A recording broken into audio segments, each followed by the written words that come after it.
Hi YouTube, Darth here. Usually I take this time to update you about the current status of the CTE and what's changed in the last week. Since there weren't any updates this last week, and there probably won't be any updates for the next week, both because of the holidays, today's episode is all about a quick look back over 2014 and what might be coming up in 2015. First off, let's take a look at some of the big accomplishments from this last year. For starters, I think the biggest and most noticeable change that people will talk about from Battlefield 4 is the improved netcode. Now there have been some improvements to the actual netcode, but there have also been a lot of changes that have helped players' perceptions of what's going on, or quote netcode end quote. In addition to the high frequency update, player movement has been improved and there have been numerous server tweaks to how the servers handle player data. I think the results are pretty self-evident if you've been playing since launch. Battlefield now feels much snappier, you die behind walls much less frequently, and even one-hit kills have been addressed with changes to the damage model. There's been a slew of other changes that players are already enjoying, like visual recoil being removed, grenade spam seeing a nerf, player hit reacts no longer being out of control, HUD clutter improvements, and of course the addition of classic mode. On the CTE, but not yet live, there are also a numerous set of changes. We've got improvements to helicopter and jet physics, a prototype head glitching fix, casual matchmaking, and numerous other goodies. DICE has accomplished a lot with the help of players in the last year, and this has definitely been a very positive relationship, and it's definitely improved Battlefield 4 a ton. So what can we expect from DICE in the coming year? Well, we've already got solid confirmation that we're getting additional content for Battlefield 4. But what else can we expect in 2015?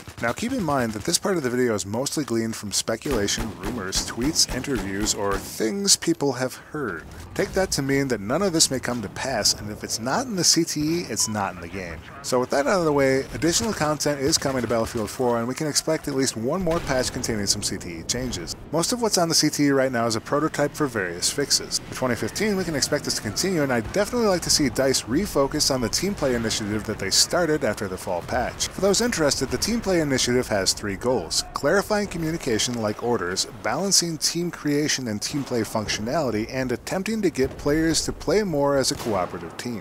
One change from the initiative that you may be familiar with is the change to medbags and kits. How that affects team play, I'm not exactly sure, as it seems to affect the pace of the game more than team play. The other change was to squad spawning, which is likely coming with the next patch. If you're not familiar, on the CTE you can no longer spawn on squad mates who are suppressed, and instead you must wait until they are out of combat. The messaging for why you can't spawn has improved dramatically, as the spawn screen now shows you what's stopping your spawn. As for what might come next, there had been mention of modifying the number of points that players receive for kills based on their relative location to a flag. The idea being that those players who are playing the objectives would be rewarded more points per kill than a player nowhere near the objective. However, this change hasn't yet made its way to the CTE, even as a prototype. We might see this in the future, we might not.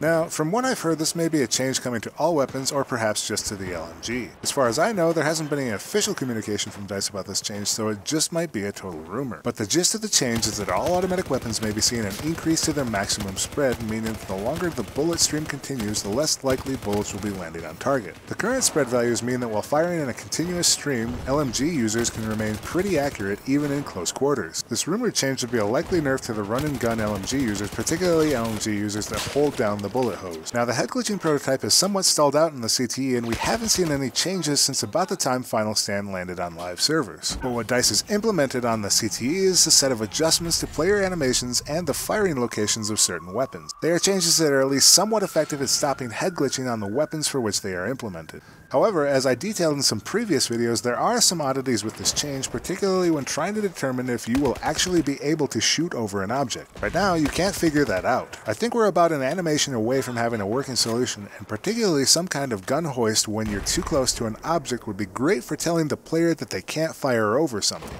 But this is a game that still has to ship on last generation consoles, so this might be easier said than done. I'm definitely looking forward to head glitching fixes for 2015, as I hope we haven't seen the last of DICE's efforts on this front. One of the things that DICE developer Tig mentioned wanting to improve was the damage collection from players with bad connections, and additional damage tweaks around this. Currently, if a player has a poor connection or a high damage output weapon, the amount of damage that is sent per packet can exceed 100% of a target player's health. This leads to situations where players die in a single game frame because all the damage arrives simultaneously. In fact, earlier this year, DICE had modified all the weapons over 900 rounds per minute to fire more slowly. This was met with some harsh criticism from the community, so these changes were rolled back. But it sounded like at the time these changes will be returning in some way, even if weapons like the FAMAS maintain their signature rate of fire. Perhaps there will be some more technical solution coming.